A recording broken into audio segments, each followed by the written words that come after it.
And tonight she's speaking on the theme of staying sane at home with kids. So over to you, Deborah. Thank you so much. And a special thank you to you, Jacob, for hosting through Banyen Books. Really appreciate it. I had no idea you were 50 years old. Congratulations. Happy Not birthday. me. Not you. Well, no, not you. You still got some time, right? But that's quite the accomplishment, especially for an independent bookstore. It's brilliant. And if anyone's been in Banyen Books, you know why. It's one of my favorite bookstores in terms of the ambiance and the feeling that you get when you're there. So I'm delighted to be here.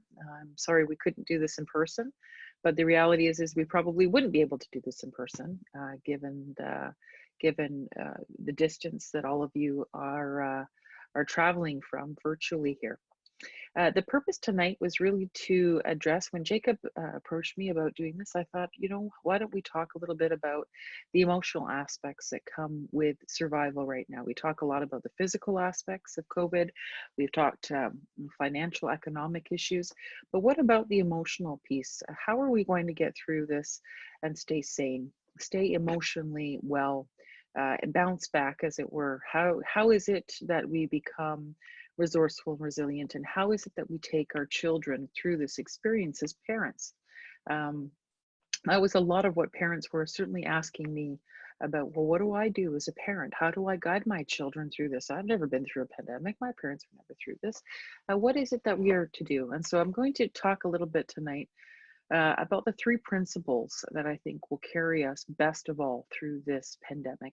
3 developmental principles based on the work of Gordon Neufeld, based on attachment science, neuroscience, developmental psychology, a synthesis of all of the things that we know lead to well-being, emotional health, and maturity, resiliency, all of the things that we wish for our children so that we can preserve and protect their capacity to grow and to realize their full human potential. I'm going to just pause for a second here and just share my screen with you and my slides, and we'll get into these principles.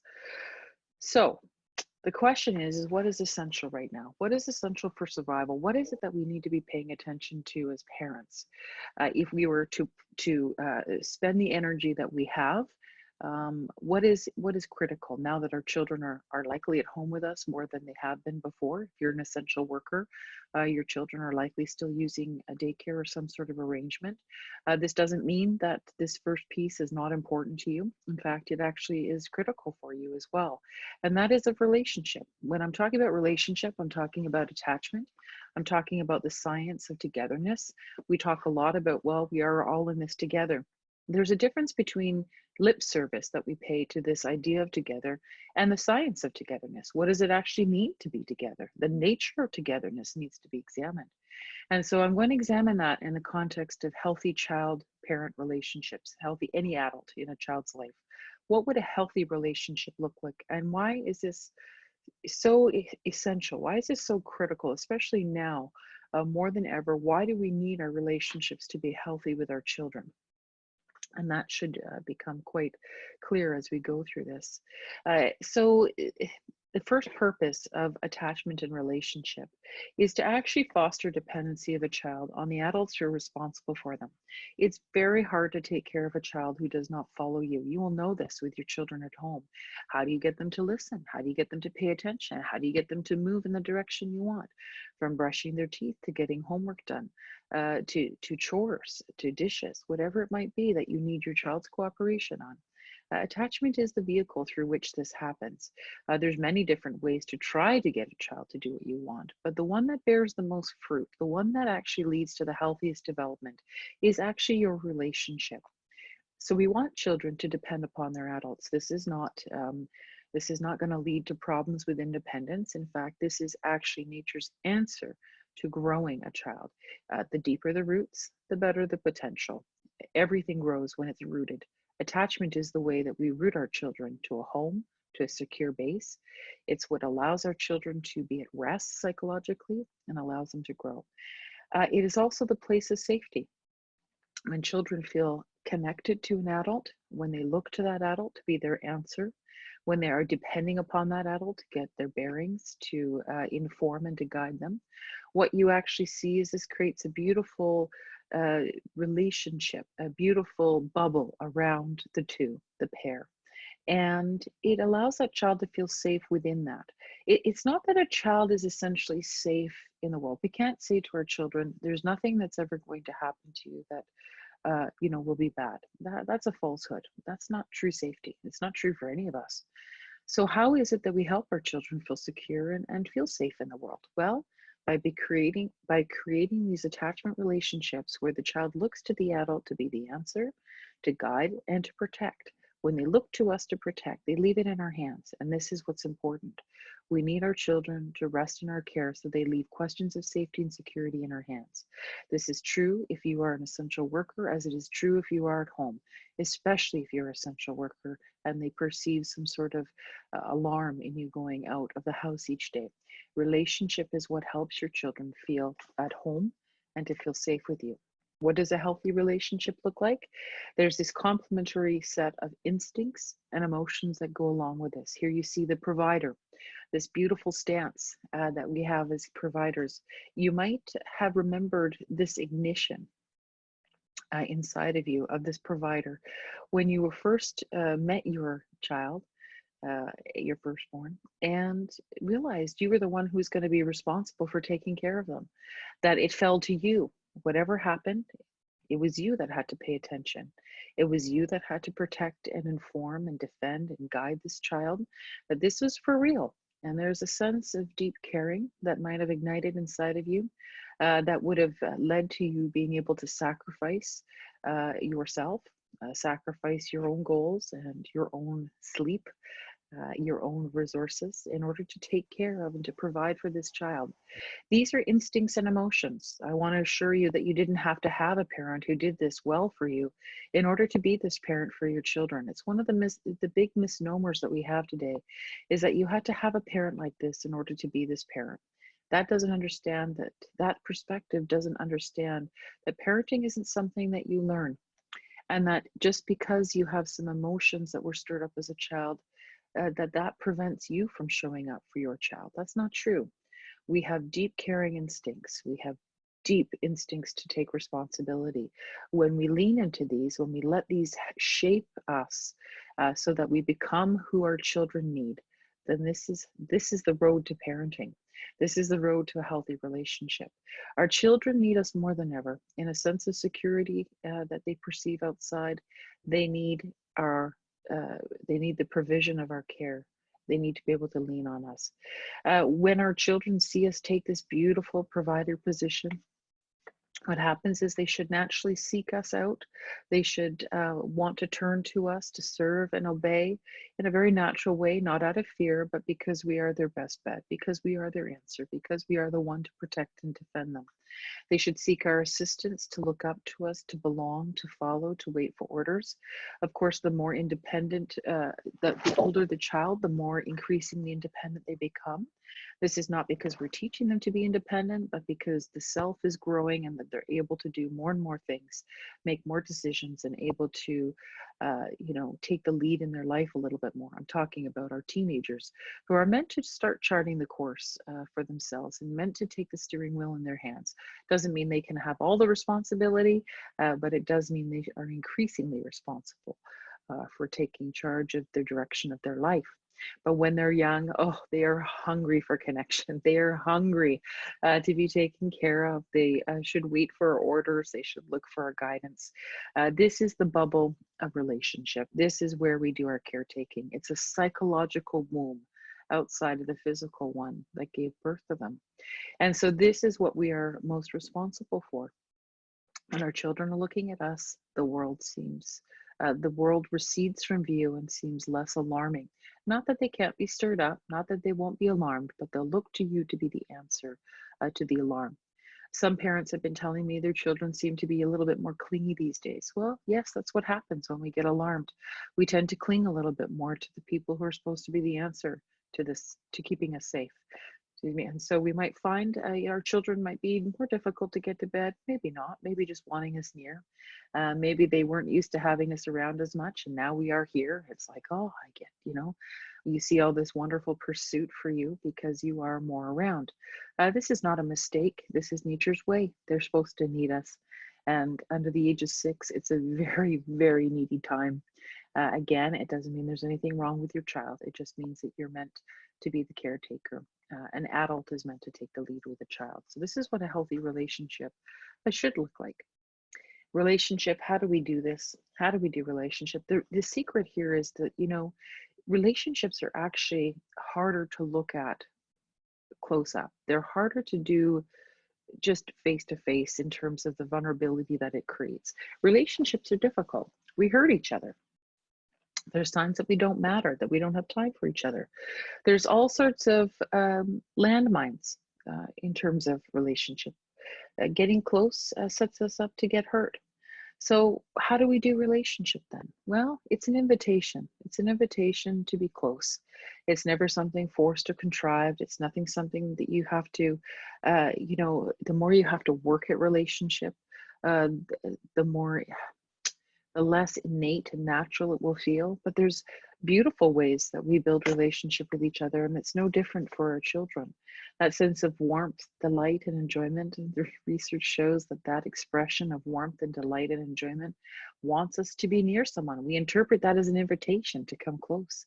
When you share a hobby, when you play with your children, these things naturally build relationship. When you eat together, when you care for them in unexpected ways, right? One of the things I've loved about having my children home is this ability to go and care for them in unexpected ways. What do I mean? I bring them a cup of peppermint tea. It's really as simple as that. To check in with them at times that I wouldn't normally check in with them because they are home. Bedtime, oh, those bedtime chats, such an important ritual. To set a date with our children's feelings, to catch up with their day. Bedtime is often representative of that time for many people. It doesn't have to be bedtime, it could be checking in the morning, but a time to set a date with our children's feelings where we can get close, when we can listen with our full attention and to try to convey to them that they are significant to us and to remember what is important to them and to convey this desire for contact and closeness. This is the super glue. These are the behaviors that come with a desire to be close, the super glue that holds us together, that our children always feel like there's a sense of home. It's what provides a sense of safety. That's what provides a sense of security, is that there's someone there working to build a relationship. I want to highlight here the difference between love and feeling taken care of. There's a significant difference. In all my years as a counselor, I have seen this over and over again with my clients who actually taught me the significant difference here. And that is, many people will say, I felt loved by that person, but that does not mean that they felt taken care of by that person. To feel taken care of is that sense of generosity, that someone desired a relationship with you and took the lead on it. And this is what's really important, is that we cannot confuse the responsibility for relationship as lying with our children. This is our responsibility.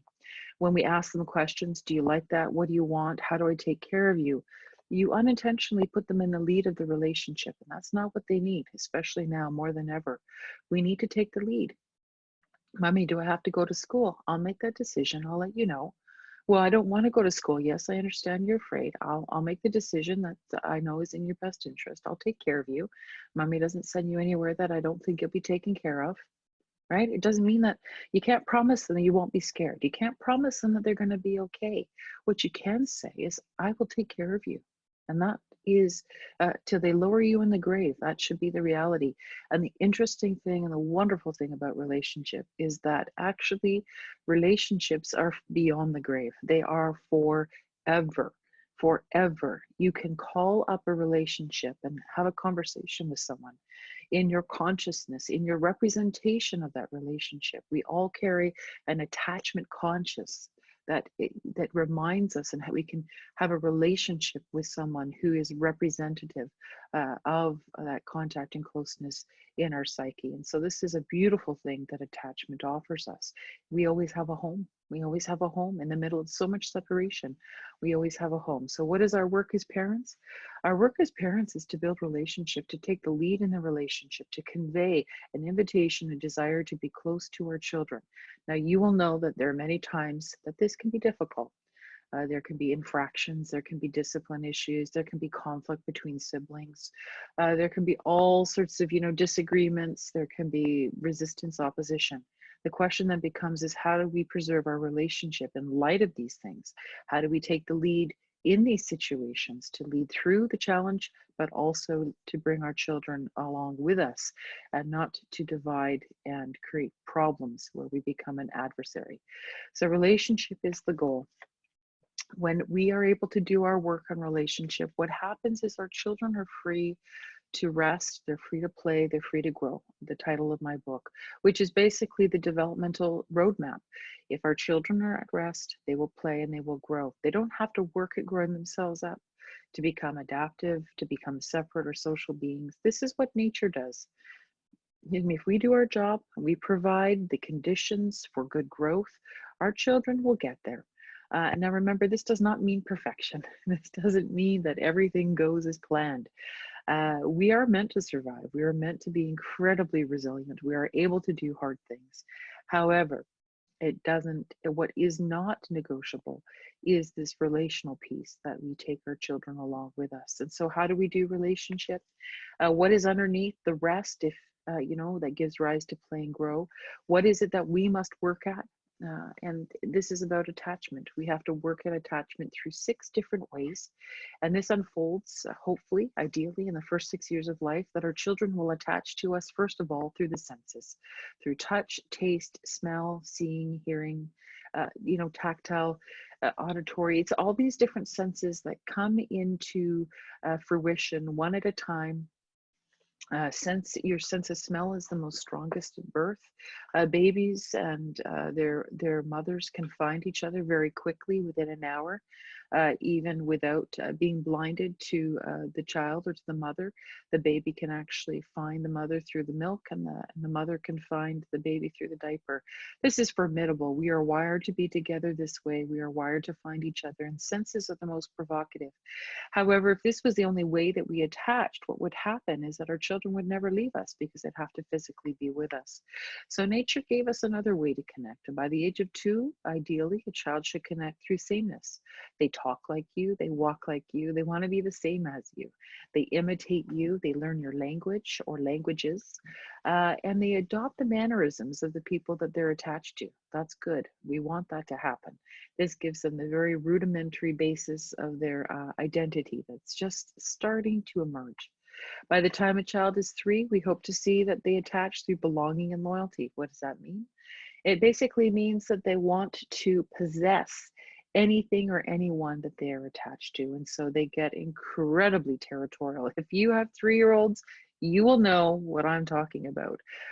This is my toy, my sister, my mommy, my daddy. The idea of sharing is way overrated for the 3-year-old. If they like it, it's theirs. If they're just contemplating it, it's theirs. And this is because attachment is through possession. And attachment, the reason why this is so important for the 3-year-old is that at age 3, they're just starting to get this incredible autonomy. I do it myself. And yet they want to make sure that the more that they do it themselves, the more that they stretch themselves out there, and you see these little bursts of independence, that they have a home to go back to. And that's why you see this incredible possessiveness. And they can be very loyal to, can I count on you to follow along? Can I count on you to do this? Yes, okay, mommy. Yes, okay, daddy. You can see if people, come into your house or whatever it might be, that they'll be very quick to tell them the rules. Why? Because that is a way of holding on to the people that they are closest to, is by following their rules. This is very good for us, of course, as parents. So that's by age 3, we hope to see that. But attachment has a deeper way to go in even more. And that is we seek to be significant to people. If we feel we belong and there's a sense of sameness and there's enough sensory contact, the conditions are conducive for this to go deeper. We see that this child will want to be significant to us. Do I matter is their question. Do I belong? Do you think of me? And they love when you tell them stories. If you wanted to fill your child up, say you say you're an essential worker and you come home and there's a sense of longing to be close to your child. Your child is 4 or older. Giving them a sense of significance might be very easy. I was thinking of you when I was at work today. I couldn't wait to come home so we could, have our spaghetti dinner together, or that we could play that puzzle together, whatever it is that you're going to do. I was thinking of you today. That sense of being held in mind. Ugh, it's like oxygen for a child, because we are preoccupied with the things that matter to us. And if our children aren't part of that preoccupation, then they think, sometimes children can think there's something wrong with me, that I don't matter, or that I don't matter to my parent. And so significance is incredible. It's also important not to praise at this age in particular, uh, and going forward. And the reason is that for the first time, a child is able to work for love. We don't want them to work for love. We want them to rest in it. The more they have to be good enough, kind enough, big enough, smart enough, whatever it might be, the more they have to work for love, because praise is basically worth nuggets. I like when you are this version of yourself. Well, what if you're not that version of yourself? What if you're grumpy? What if you don't feel like doing something? Uh, is there room for that as well? I hope so, because that's the invitation for unconditional relationship, is when there's room for all of the child to be there. The challenge with significance is that a child sees very clearly what matters to you. And if they only matter when they do what matters to you, then you're going to have a problem here in terms of long term, in terms of how a child sees themselves. This is a deeper sense of identity that must be based on uh, who you are matters, not what you do. And so significance is a deeper stage of a more vulnerable way of relating, but nothing like what opens up in the 5-year-old. Hopefully by the time that 5 hits, you will see this child will give their heart away. I love you, mommy. I love you, daddy. We're going to get married. If marriage is their representation of love, there's all sorts of ways that they communicate that I am yours forever. I'm never going to leave home. I'm going to stay here with you. There can be incredible missing. Please remember that a child missing their parent is not a mistake. It's actually nature's answer. You can't have missing unless you have attachment. I remember very clearly going over to Gordon Neufeld's house when I was doing my postdoc with him. And I remember sitting there going, Gord, and saying to him, I just left my 5-year-old crying her eyes out, screaming, Mommy, come back. And it broke my heart. What am I doing? What am I doing coming here when my daughter's so upset? And I remember him just looking at me and saying, it's okay for a child to miss you. That's what attachment is. There's a time when separation does go too far or too over the top for a child, but we can't get away. We can't get away from this. Children, when they give their heart, there's going to be missing. If you have a deep way of holding on through significance, belonging, loyalty, sense of sameness, then that child is able to wait for you. That child can hold on. There's a lot of sophistication here as a relational being when the roots of relationship have gone deep. There is one final way, which is delightful and very important and requires a lot of vulnerability and also a lot of trust, and that is to be known. We all seek to be known to the people that we care most about or that care most about us. And that is the capacity to share our secrets without feeling that the relationship could be in jeopardy. Anytime you reveal something that is close to your heart, there's always that sense of, will this person want to be close to me? Will I be okay? And that sense of shame that can come. So what we want to convey to our children is there's nothing you can say or do that would separate me from you. We might not always agree on behavior. We might not always agree with their thoughts or their intentions. What we can agree is that there's always a desire to be close. And that is the relationship that our children need. And that's true now more than ever. Because these are the roots of relationship that hold us in place. These are the roots that give us security, that give us safety, that give us a sense of place. And in a time when so many things change, it is place, it is orienting into the solid things in your life that you seek. And so these are the things that we can work at, our relationships. How do we do that? We need to make sure that the conditions are conducive here. There's 3 in particular: a good enough invitation. You have to be generous enough. You have to get there first, safe enough from disruption. That doesn't mean you don't go to work. It means that the child doesn't feel like there's a sense of you could be close sometimes and not other times, that there's a consistency here and a predictability. And it's also important that your child has a soft enough heart. What I mean by that is we need signs of caring. We need to see that your child is moved in all the right ways emotionally, that they have their tears, that they have their caring, and that their emotional system is capable of connecting to other people. That isn't something you learn. That's just a result of being cared for, is that your caring and your capacity to care for others opens up. So relationship is critical. Relationship is one of the key things that we need to be working on with our children, because it is the answer to a sense of unsafety in this world. It is the answer to leading them back to school. It is the answer to leading them out into the world. It is what underlies their capacity to pay attention and to focus and to potentially learn in a school environment. If it's not with us that they are being taken care of, then we need to make sure that they feel safe and that they are connected to their teachers, to whoever it is that's taking care of them, their child care providers. That your job is not just to keep a child safe physically, but to keep your child in relationship to you so that they feel they're anchored to an adult, which overall provides the sense of security in the world. So whenever we leave our children with people, the question we should be thinking about is relationship. If we have some absence from our child, relationship. There are so many children and families who,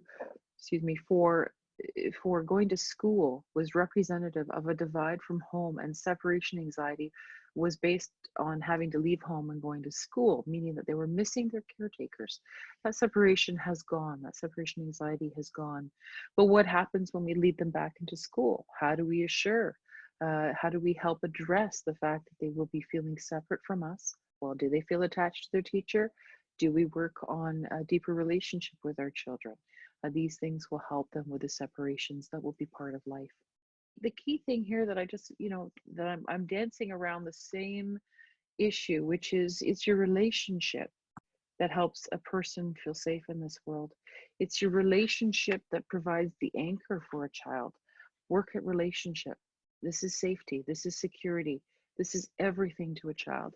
The roots of attachment will unfold naturally. You don't even have to know how relationship unfolds. You don't even have to know the science of relationship for this to happen.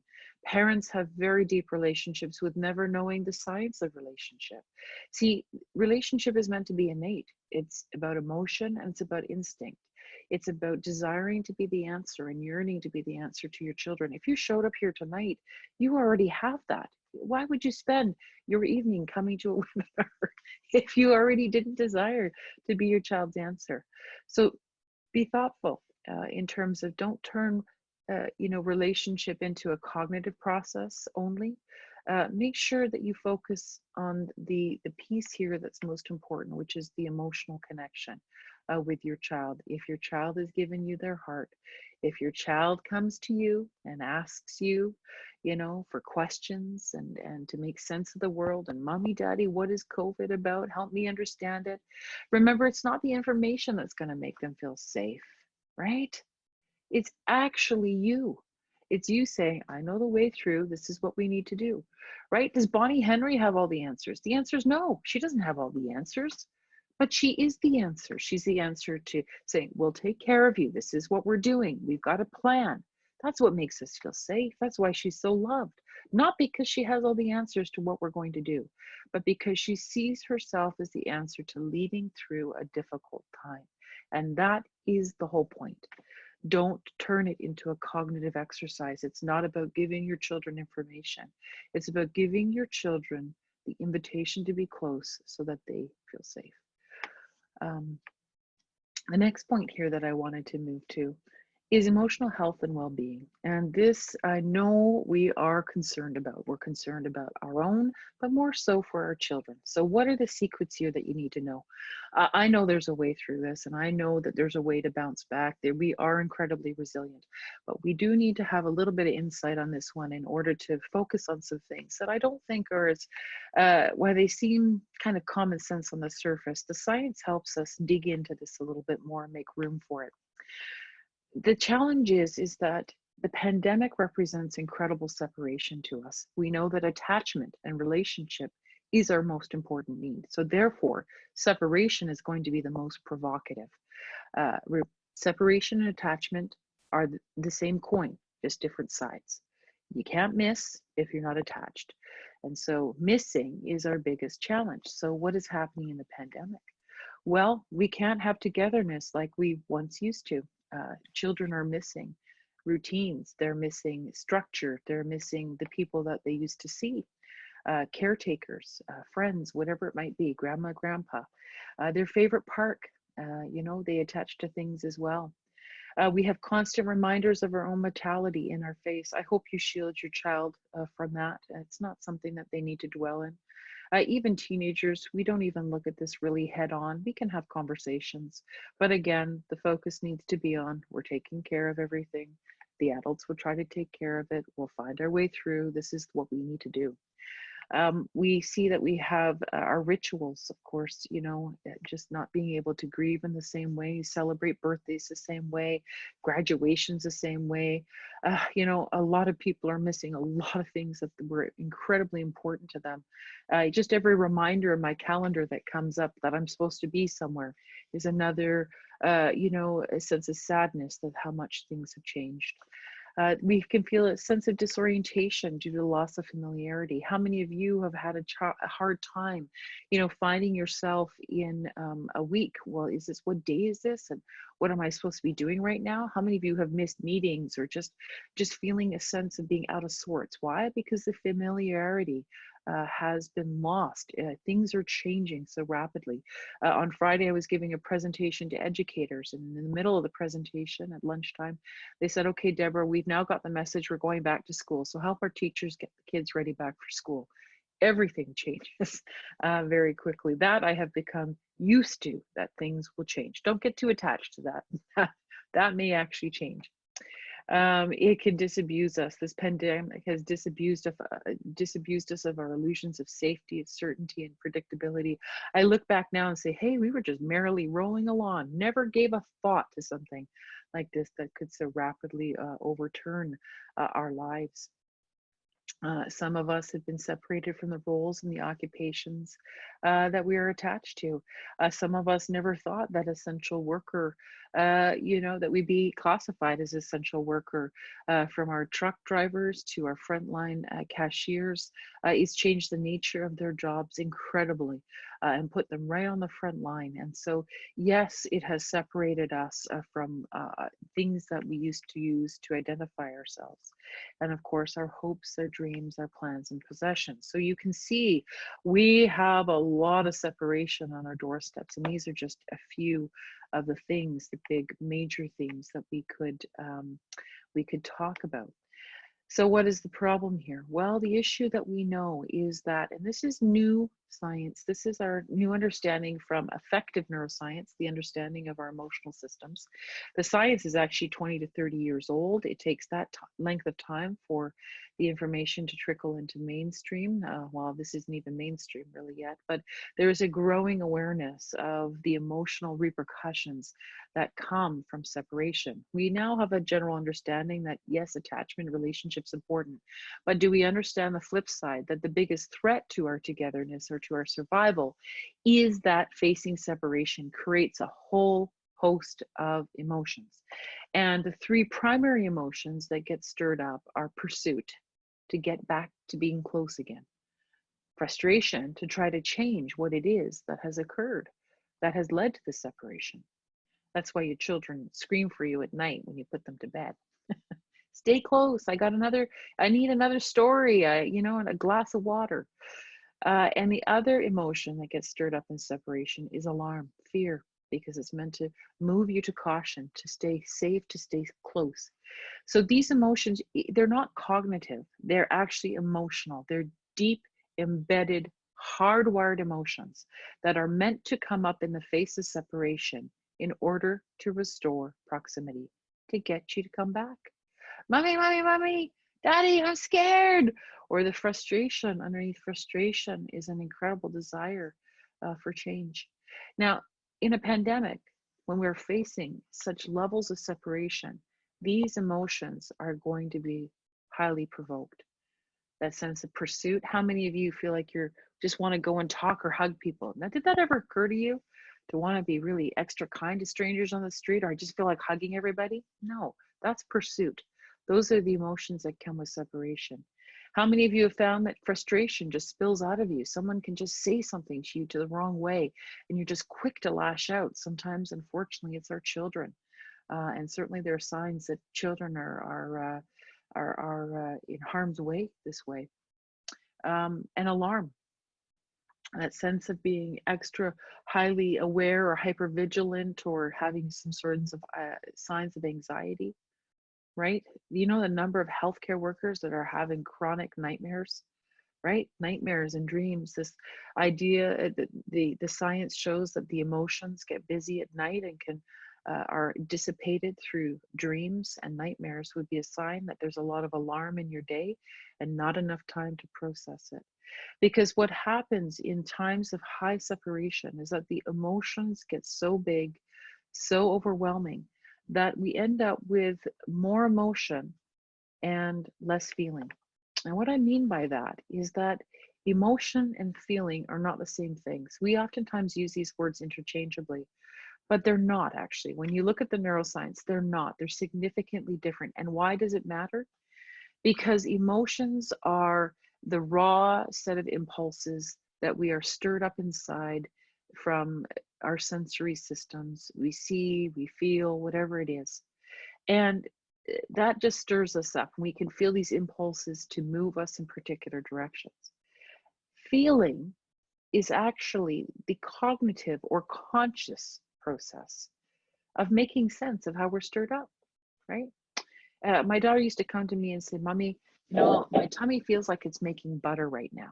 Oh, yeah, that's emotion. She had the feeling of an awareness that my tummy is making butter, but she didn't have her feeling word. She didn't know what it was. She was aware that the emotions were stirred up, but she didn't have a word for it. I said, well, usually when your tummy's making butter, either means you got the flu or, you're sick in some way. But I think what it means is that you're worried about something. Well, usually you're stirred up, you're worried about something. Something feels alarming to you. And it was alarm. So emotion and feeling are not the same. And this is part of the problem, is that our emotions can push us around. Our emotions, which are unconscious, will push us around unless they are made conscious. Now, how is this possible when we are so full of emotion? And that's what you see is the emotion that leaks out everywhere, the leaks out of frustration, the alarm that gets big and creates these big anxiety issues, right? The pursuit, the clingy kind of behavior, the huge separation anxiety. We are going to have to take care of our emotions here, and our feelings will need to catch up to our emotions. This is the issue here. Our feelings need to catch up with our emotions. And Gordon Neufeld said it so well. He said it, the perfect emotional storm is not when togetherness is threatened, but when togetherness is the threat. See, togetherness was an attachment, right? Attachment takes care of the emotional system. This was what preserves us. But the problem is that at a time when we need to be together, we can't be together. The answer to our stress is each other and being with. But we are diminished in our capacity to be with. And I think one of the things that I know as I look around, I think we're learning, at least I hope we are. I hope it's not an illusion on my part, because I think we are learning that our digital devices are a poor substitute for the real thing. Yes, they are necessary right now to keep us close to each other and to bridge the distance. However, being with each other is not something to take for granted. And I think we're learning that through the missing that we experience. But this is the big emotional problem that we have on our front doorstep, is that togetherness is our threat when it is meant to be what is key to survival. So the question then is well, what do we do with our own children's feelings, our feelings that might be full of frustration, full of alarm, full of pursuit? How is what we do today connected to their overall emotional health and development? Is it possible to still develop when we are under so much stress. And yes, I think it is. And this is the roadmap to that. I talk about this in my book, Rest, Play, Grow, in chapter 6, that emotional development follows a particular trajectory. And that is that an adult must first have a relationship with the child's emotions. Then a child has a relationship to their own feelings. Mommy, I feel sad. Mommy, I feel upset. They can start to put feeling words to their emotional state. And finally, and then only when this development has occurred, are they able to responsibly share their emotions? The problem today is that we expect our children to just jump quickly to this responsible sharing. Use your words, tell me what's wrong. The capacity to share your emotions in responsible ways. I still know adults who are working on this. Sometimes that adult is me. Why are you, having a temper tantrum, Deb? You're supposed to be the adult here, right? We all get stirred up. We all lose our mix. We all lose self-control sometimes, emotional control. It's not ideal, but the problem is that sometimes our emotions are bigger and overwhelm us, and especially when we don't have our feelings. We don't have our words for them. They can certainly overwhelm us. So what do we need to do with our children right now? What do we need to do for ourselves? Is we need to work at the very root here. We need to work at expression. We need to just make safe spaces for emotion to come out. We need to find, opportunities, time, activities, and we'll talk a little bit more about play here being so critical for expression. Emotion needs to move. It needs to come out. If you put a cork in it, emotions will just blow out. We often think if you give it an inch, it's going to take a mile. That's not true. It's not true when it comes to emotion. If you don't give it some room, it's going to take a lot of space and it's going to build. So we need to help our children express, I'm sad, I'm scared, I'm worried. We don't need to talk them out of it. We just need to help them name it. Yes, I can see that. I understand that. Yes, and that you feel a little bit worried about that. Okay. When you can put some words to it, you oftentimes see the tears will come, or you'll see the feelings will come. There'll be a deeper, richer, more vulnerable understanding of it. Again, we don't have to solve their feelings here. Their feelings are doing the work. Emotions are not problems. They're trying to solve them. Sometimes they need to come out. Sometimes our children will say, one part of me, this is where it gets to the mixing part. One part of me wants to go to school, but one part of me wants to stay home. Mommy, yes, I'm scared, but I'm also excited. In a survey I did recently of parents in Montreal who are sending their kids back to school, I was working with them on leading their kids back to school. And I said, how are your children feeling about going? And some of them, there was a mixture. They feel resistant, they feel excited, they feel scared, they're looking forward to it, right? Life is simply not as simple as one emotion at a time. They're meant to mix together. True courage comes from feeling the mix between your desire and your excitement. If your children want to get back to school, and they can feel their desire as well as their fear, then you're going to have some courage. And that will be also what's required for us. And reflection. Our children are capable of reflecting on their behavior, to come back around to incidences that didn't work out well. What was going on? Were you frustrated? Help me understand. And these all lead to responsible sharing. So what is it that is most critical right now? It's to work on expression and finding our words. Don't worry if you're not getting to your feelings. Don't worry if tears just aren't coming, or if they're just leaking out of you, at inopportune times. The sad song that comes up, the viral video that comes up that just somehow grabs you sideways and you feel this release of emotion. That's okay. We're stirred up right now because we're facing more emotion than we can process into feelings.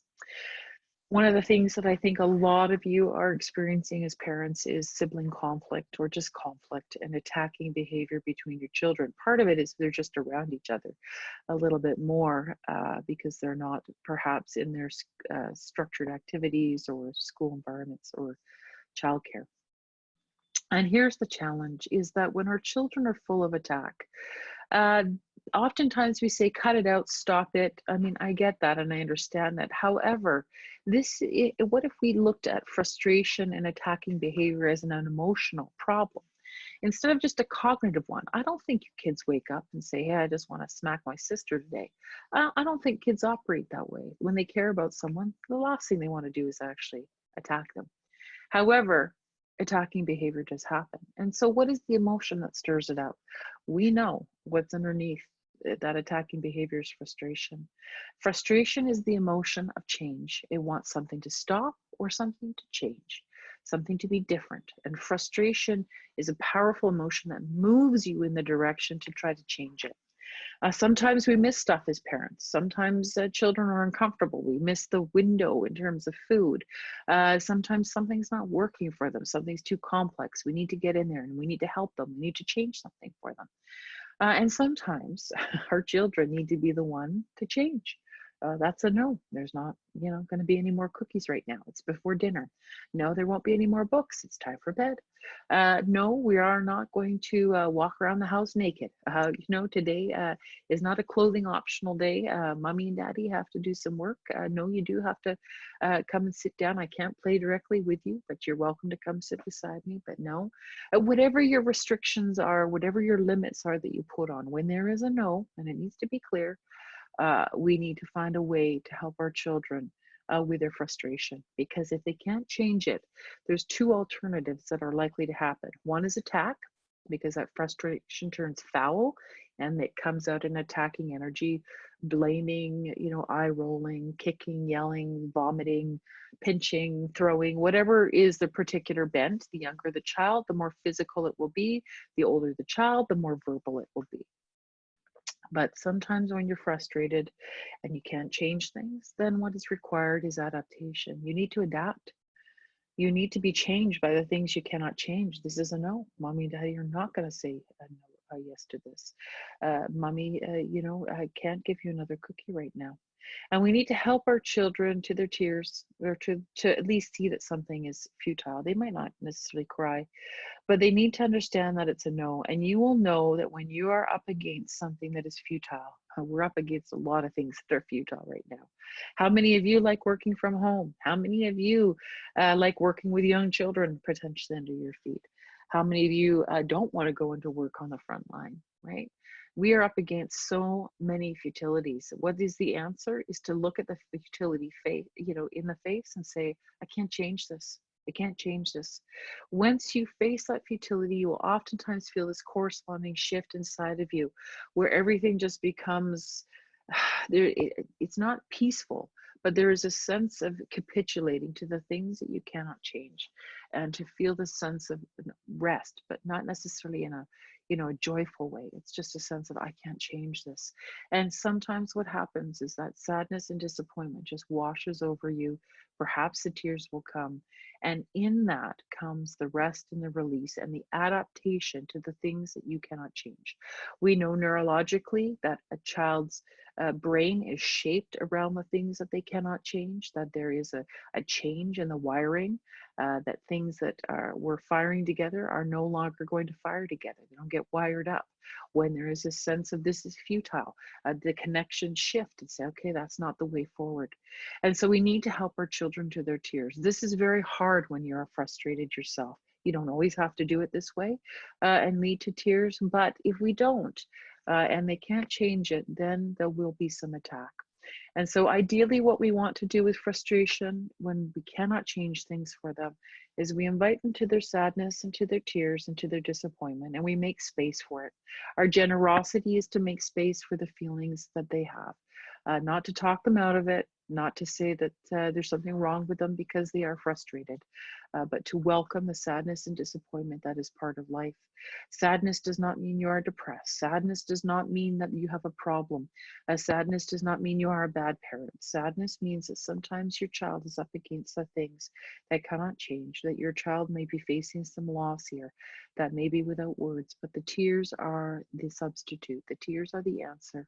So don't be afraid of tears. I actually say to myself often, especially when I feel very stirred up or frustrated, you just need to have a good cry. I can't come at it. I can't will myself to cry, but I can feel when I need a good cry. And usually once a day these days keeps me pretty sane to have a good cry once a day, right? How many of you are just brought to tears, 7 o'clock each night as we ring our, bells and whistles and song for our frontline workers? How many people have been moved to tears by such an outpouring of caring and of love for people who are doing their best to take care of us. There are so many ways today that you see the emotion that is built up inside of us is just looking for that little doorway to come out. And so find your doorways, find your sadness, find your disappointment, whatever opens that up for you. Country music, whatever it is, having a nice bath. If you have the luxury of a nice hot bath these days, whatever opens up the doorway, because you will help your frustration and the emotion that have built up. Like water behind a dam, it needs to come out. The biggest piece for children's emotions that cannot be overstated is that what keeps a child's heart safe, what keeps it soft so they can say, I'm sad, I'm scared, I'm worried, mommy. When big things come up in their life that is too much to handle, what keeps a child's emotional system functional is the adult relationship. It's the adult relationship. It's not that you keep them safe. It's just that their heart is safe with you, meaning that they're looking at you. Am I okay? Am I going to be okay? And this happened too, mommy. And there's an invitation for tears, and that keeps the emotional system from hardening. It keeps the emotional system fluid. It keeps it moving. And that's the whole point here, is that the world is wounding. That's not going to change. There are bullies everywhere. There are things, kids who will pick on you or be unkind, people who will say unkind things, some people who don't hold on to you. There's lacks and losses that you'll face, disappointments that happen, sibling peer rejection, sibling and peer rejection. You know, it's been my experience that kids kind of expect other kids to be mean, but what children can't understand in a family is when a parent didn't protect them. Or didn't move in when they were being shamed or put down by another child in the house. That sense that one isn't wanted or valued, or that they're too much and too big to handle. This must not be part of our relationship. We can't hold on to our children's hearts. We can't keep them soft. We can't keep that emotional system moving along as it should be. Without having the relationship to get in the way of the most toxic elements that would wound you at the core of I don't matter, I don't belong, I don't fit in, I'm not good enough. And when you look at the science of resiliency, what we find for kids over and over again, right around the world, is that over 30, 40 years worth of research, that when children have one strong, caring attachment with an adult, that their capacity for development, for healthy adulthood and achieving their own human potential, the resiliency, the resourcefulness, it is achieved when they have an adult relationship. And so this is the answer. The answer, why? Because it protects the emotional system. You can have your tears about the things that do not work. It is, someone has written in the chat, it is not a sign of weakness. It is absolutely a heart that is moving through the emotions that are part of life, but we just can't do it alone. We're not meant to do it alone. We're creatures of attachment. And in our greatest distress, it is in each other's arms that we're meant to find our way through. And so for our children, I hope you have the capacity to give your children that to whatever degree you can, and to stretch for the places that you need to stretch. You have this in you. You have this in you. This isn't something you learn. It's a generosity of spirit. There are times when I put my children to bed and thinking, I am so physically exhausted, I have nothing left. And while that is true, there is something about caring deeply for your child that you can just find just a little bit extra sometimes to give, not all the time, but just that little bit extra just to listen. And as you see that they need you, there's something that shifts inside of you to open up and to meet what it is that they need. So we need to have our child's heart, and we need to realize our relationship is the answer to safety here. How do you come alongside and listen to your child? How do you make room for their emotions to draw them close? Try not to judge their feelings. Try not to counter their feelings. Why are you feeling that way? You shouldn't feel that way. That's not an invitation to talk. That's not an invitation to be close. If you defend yourself, if you convey you're too big, you're too much, you're too difficult. For those of you with highly sensitive kids or children with special needs, sometimes, they can see that they're too much or too big, or sometimes if they have a sibling who is a special need, who has special needs. The sibling can be extra quiet just to make it work for the parent. Try to get in there. Give your child a sense you're not too big. You've judged this wrong here. I've got room for everybody. Parents grow to the capacity that is required. So get in there and convey, I want to understand your world and your emotions. Try to avoid encounters to teach a lesson and solve a problem. There are times for those, but not if we're trying to deal with our children's feelings and to invite expression. It's a time to come alongside, to walk beside those emotions so that they're actually sharing with you the vulnerable nature of their emotional system. Children are not meant to go it alone. They shouldn't practice at having vulnerable feelings. It's you and your relationship that makes it safe to express the feelings that are there. So to come alongside their feelings and to invite expression, just accept that your children are going to have a whole range of emotions. You may not agree with them, you may not like some of them, but they're there. To be resistant is part of being a human being, to be upset, to be worried, to be oppositional. All these things are part and parcel of being a human being. We may not like all of them, but we can, come alongside our child and help me understand why, this is true for you. Help me understand why you're feeling this way. That is the invitation that they need. Normalize feelings rather than treat their existence as a problem. Think about what our teenagers are going through right now. So many of them moving into teenage years when there's already a heightened sense of alarm, a heightened sense of sadness. And what happens on top of it? They lose some things. They lose, their graduation. They're facing, having academic years without the same kind of supports. They're losing their friendships or having lesser degree with each other. Of course, they're going to feel upset and stirred up. This is part of life. And so we don't need to argue them out of their emotions. We need to come alongside of them, side of their emotions, and to make room for them to come out. The more we are able to express, the less it stays inside, stirs us up, and creates reactive behavior. And that really, is at the core of so much of childhood depression, anxiety, attention issues. For so many of these issues, I'm not necessarily saying all, for so many of these issues, emotions just have not had their day. They have not had the support nor their day to come out. And so we need that. Our feelings need to catch up with our emotion. And for those of you that are frontline workers, your feelings will need to catch up with your emotions. And that will be our job, is to help you with that, is to make sure they come back for you as you have to work so hard to carry everybody through this particular time. We don't always have room for our feelings, but when we do walk beside someone that way, make sure your relationship isn't conditional on what they express. So emotional well-being, emotions need to move, they need to be expressed, they need to be supported, and they need to happen in the context of relationship. The third thing I want to talk about before we turn it over to questions is the importance of play. I know you may be thinking, why the heck would we be playing right now when there's so much work to be done, or I can't even get the work done right now that I need to get done.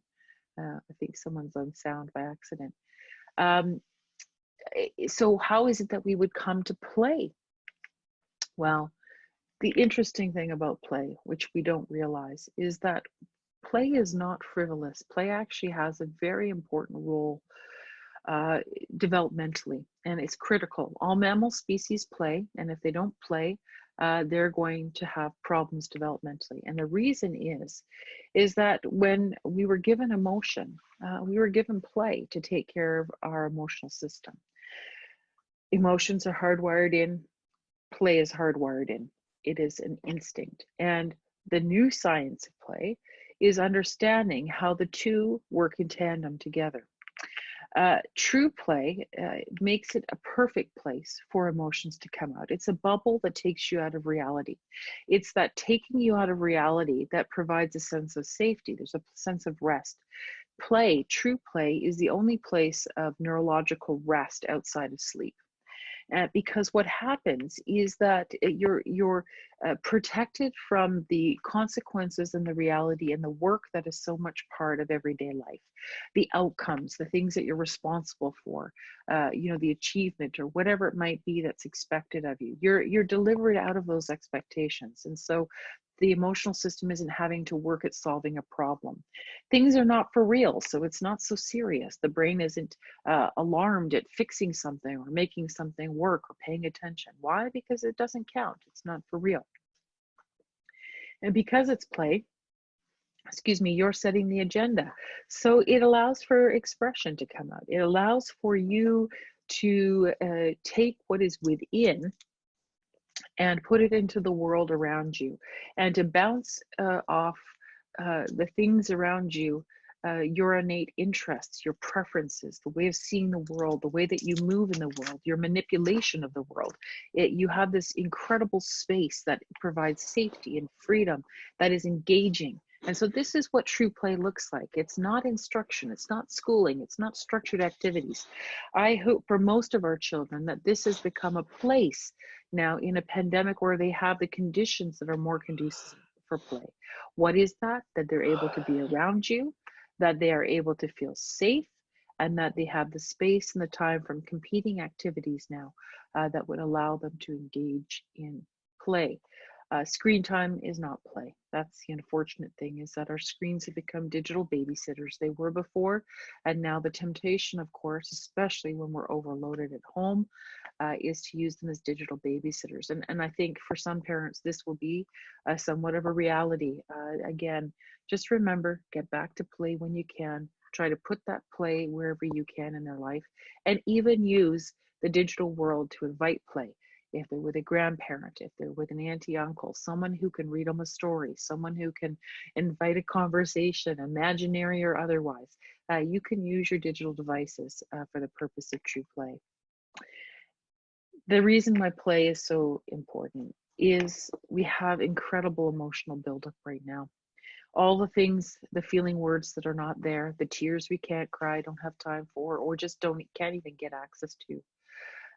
Because we just have to work so much to solve problems, to think ahead, to plan, to organize, to predict, whatever it might be. And so that can't last. It's like the pressure cooker, right? This is a marathon. This isn't a sprint. This is a marathon. And so what is required is that we must have some escape valves. We must have some pressure valves that allow this emotion to be blown off. Right? How many of us just say, I'm going to go do this to blow off some steam? As soon as you're moving, you are because emotion is what moves you. So whenever you have movement, you are expressing emotion. And children in play release incredible amounts of emotion. They don't have to get it right. They don't have to have words for it. The brain is at rest. So the emotions have freedom to come out and be supplanted onto whatever is in their environment. And so play is the pressure valve. And have we not seen so many beautiful examples of the value of play? This was an image taken from Lombardy, in the Lombardy region, Milan, Italy, when the devastation and the huge numbers that were coming out of Italy in the very early days of COVID. You saw people singing from their balconies and joining together in music. Music is such a powerful emotion for the emotion, powerful vehicle for releasing emotion. And what you see is that play is an escape valve in tight places. It allows for that expression. It allows for that freedom. It reminded me of the poem by Maya Angelou. I know why the cage bird sings. Why? Because you are singing yourself into being. You're singing yourself into emotional expression, which is at the root of emotional health and maturity. So play is the answer now when we're short on words, when we're short on being able to make sense of things. And for kids, it's the place that they become. Play is the place that children figure out who they are. Talk therapy is overrated for young kids. Are you kidding me?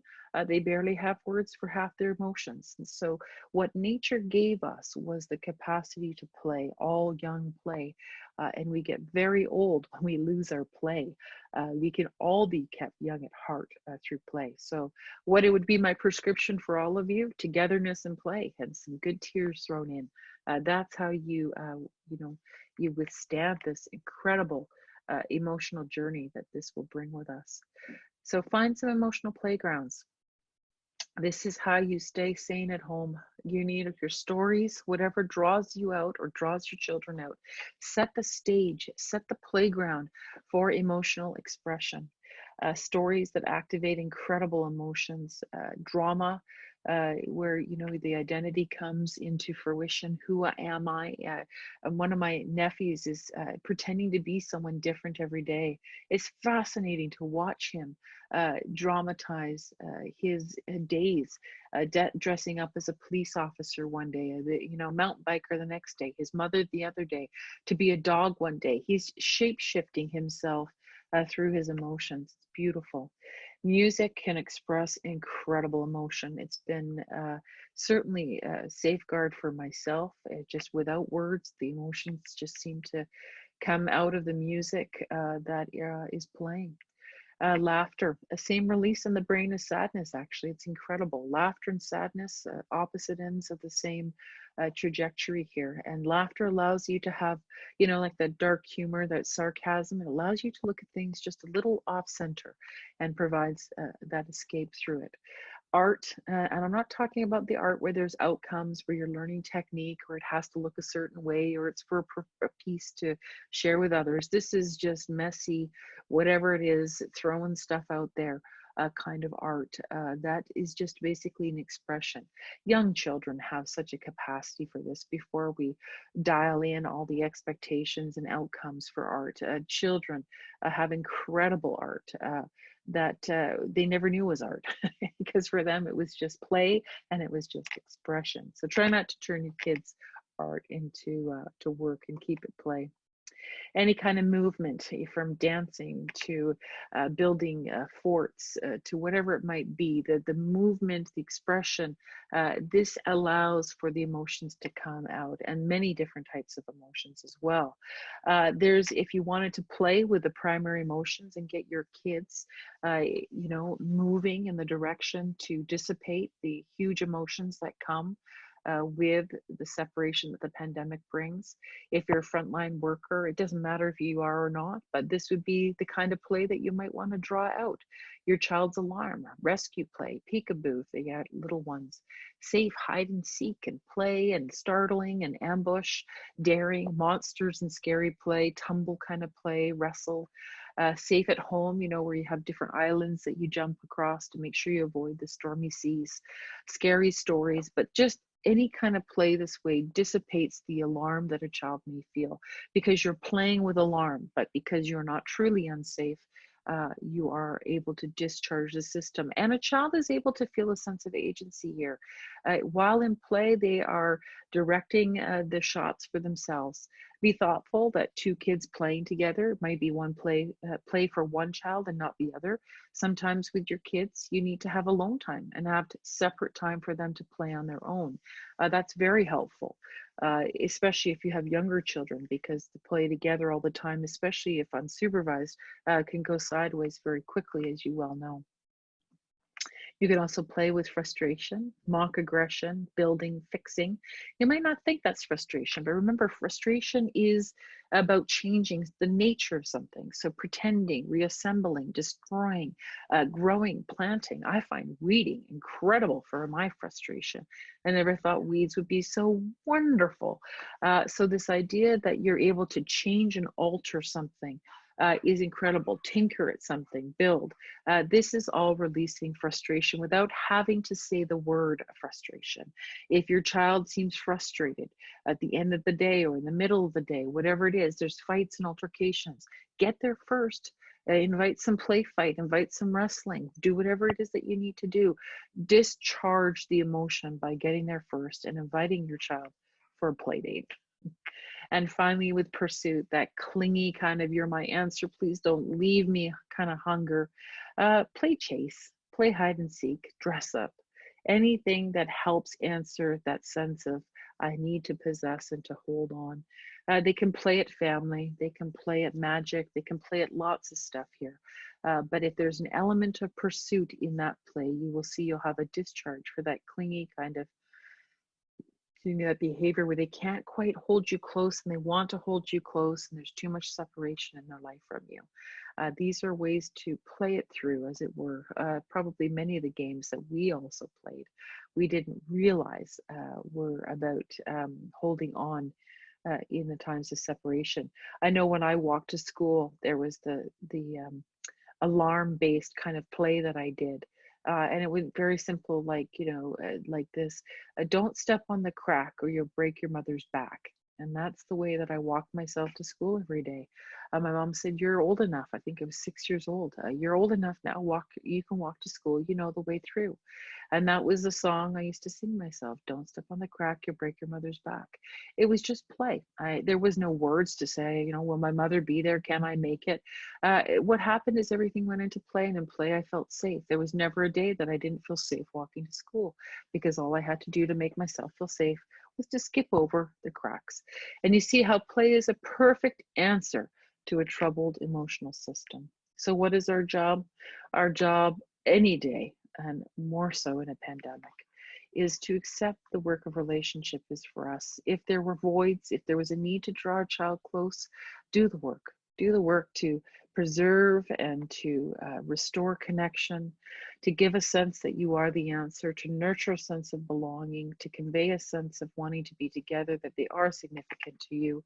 Assume the alpha role in your child's life. I'll take care of you. I know what to do. Yes, this is confusing. I understand you're feeling that way. Mom will take care of this. And lead the way through. You don't have to have all the answers to lead. To say to your child, I'll take care of you. To invite them into play, to invite them into their words, lead, and to try to provide more than the child is pursuing. Here's the tricky thing about relationship that oftentimes we don't get with our kids. And that is that our children need us to lead and to provide more than is required. More contact and closeness, more attention, more whatever. We need to meet their needs, but not their demands. And what this basically means is that we have to get there first. If our child is lonely or seeking connection, they come up and they need us, and they're constantly just asking us for whatever it is they need. I'm hungry, I'm tired, I need a hug. Then who's in charge? Who's in charge? They are. They're in charge of the relationship, because they have to keep queuing us up, queuing us for their needs. Yes, we will miss needs sometimes, but we need to